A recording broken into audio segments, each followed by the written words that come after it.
right there. So we've finally got time to get the big turbo put on the A5. So we just thought we'd get it on the dyno. We've not really made too many changes since last time. A couple of low throttle stuff, a couple of little bits, and a few other tiny little tweaks just to refine it a little bit more on this turbo. So we've dropped the boost down to 2 bar-ish, just a little bit over 2 bar at the most. Any more weren't really necessary. So if you look at the graphs here, we're showing, it says manifold gauge pressure here, but that's hooked up to the EMP. So right at the top of the rev, looking about 2.8, 2.9 bar EMP for 2 bar of boost. And everywhere else it's fairly low. Pretty much, it's only at 3.5 grand-ish it overtakes boost pressure, so that's pretty good. It's not a massive turbo, so that's good. But we've got the nice round figures now, just pushing it a little bit harder. So we've ended up with, I know what's happening here, 400 horsepower and 600 foot-pound of torque, almost exactly, which is perfect. So this green graph, this is the same tune pretty much, but what we've done, full boost request is not coming until after 3000 RPM. That's probably this is just so when we get to putting the big turbo on, if it's going into limp mode, when you're just loading it up and trying to get it going because there's a big boost deviation,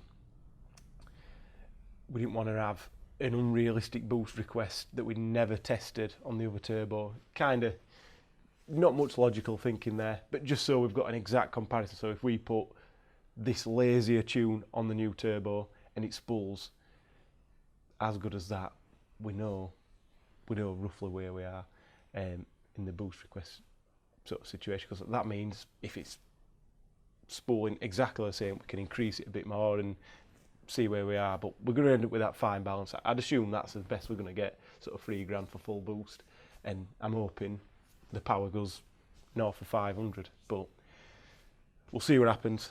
We'll get it on and we'll go from there.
Absolute shit. And you're making it worse because let me quickly get my notepad just to see if there's anything.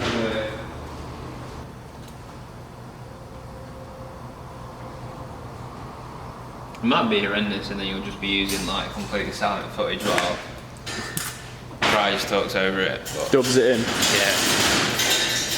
Are you ready? I'm nervous. Why am I so nervous? Do you want to be a superstar? You built me up to fail, I think. Right then, not your normal, usual face. Ryan is, I fucked up already. Just keep going. Stop it. Just keep.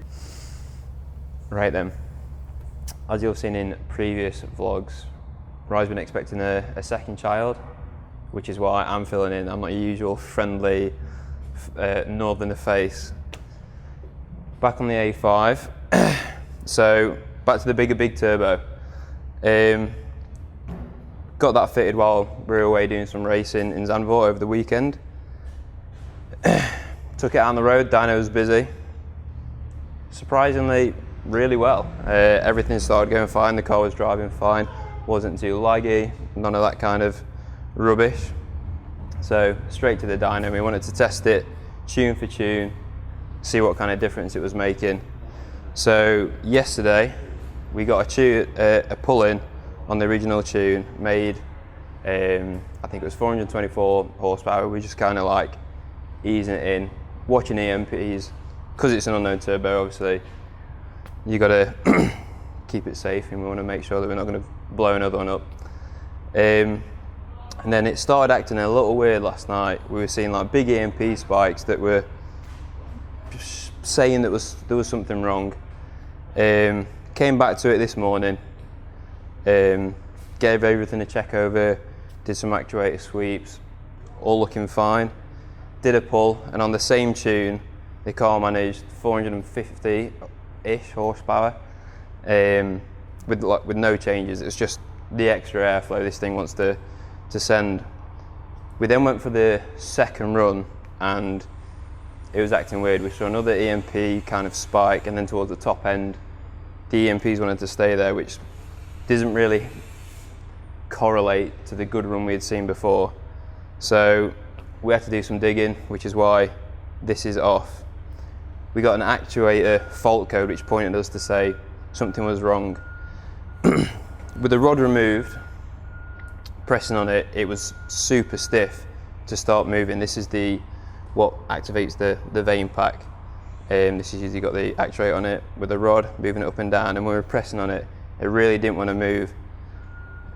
And when it came apart, it was like this. It was stuck solid.